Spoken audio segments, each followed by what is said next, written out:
everyone, welcome to my YouTube channel. Please subscribe to this channel and please turn on the notification button that you have down there so that you'll always be notified every time I upload a new video. Thank you so much.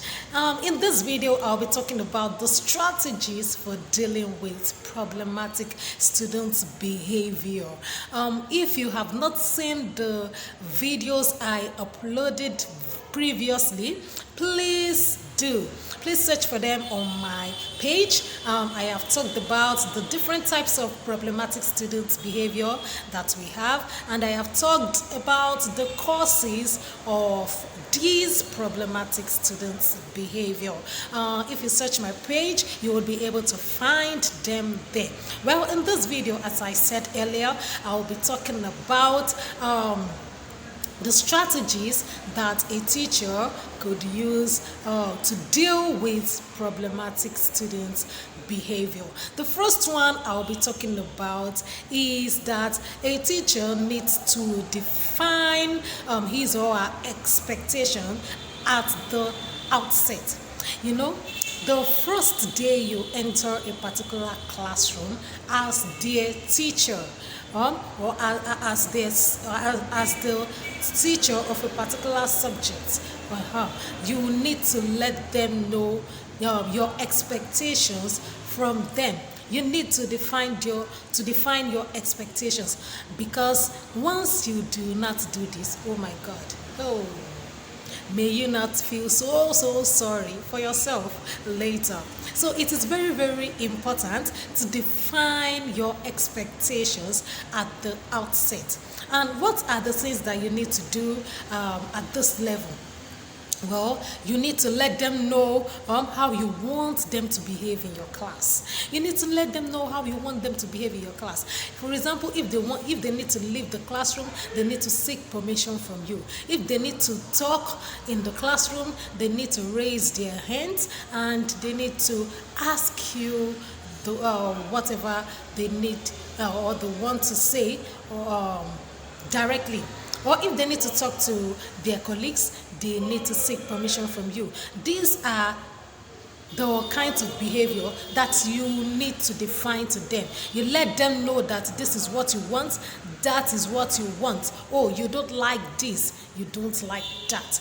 And another thing you can do in the case of defining your expectation is to make good use of the first day in class. That first day is very, very important.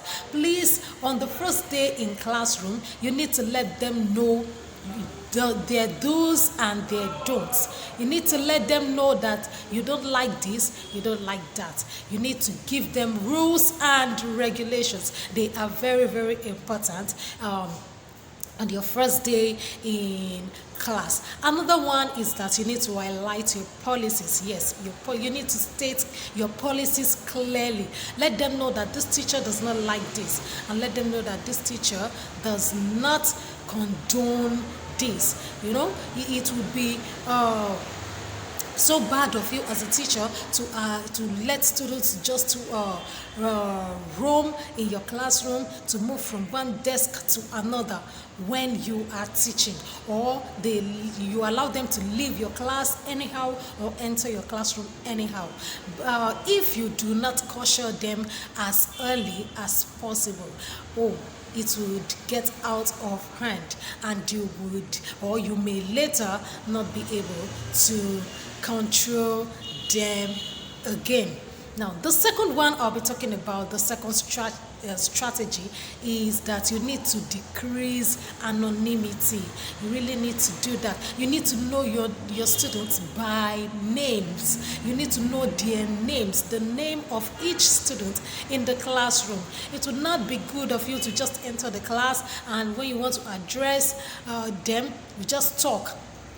You say, all of you, or many of you, some of you. You need to mention their names. You need to state their names. Let them know that you know their names, and let them know that whenever they do something that is wrong, you would be able to state clearly that they were the ones who did it, or they would be held responsible. So you need to decrease anonymity. Mention their names. Use their names. Yes, you need to use their names consistently, and you need to engage them one on one. Yes, you shouldn't just know them as a class together. You need to know each student. You need to have a good rapport with each of them. You could ask them about their homework, their assignment, their weekends. You could just ask them questions. You could try to know more about them. So reduce or decrease anonymity. Another strategy that you could use as a teacher is to seek feedback from your students. This is very, very important. You need to know how to seek feedback from your students, because you cannot know everything. It is not possible to know everything. There could be some things that you are doing in the classroom that you are unaware of, and this particular thing or that particular thing could not make your students like you, or maybe it is not making them comfortable when you are in the classroom, or it does not make them understand your teaching. So you need to get feedbacks from them, and feedbacks helps to double check yourself. It would help you to double check your students' perceptions of you. So you really need to do that. At times you could be a disorganized teacher. There are some teachers, they are so disorganized. When they enter the classroom, they don't even know what to do first or what to do last. So if you are disorganized, your students, yes, some of them would open up and they would tell you the truth. You could be a teacher who interrupts too. Maybe you asked a student a question and you would not even let the student finish saying what he or she has to say. Then you interrupt. Some students don't like that. So when you seek feedback from them, they would let you know. Some teachers could be lazy.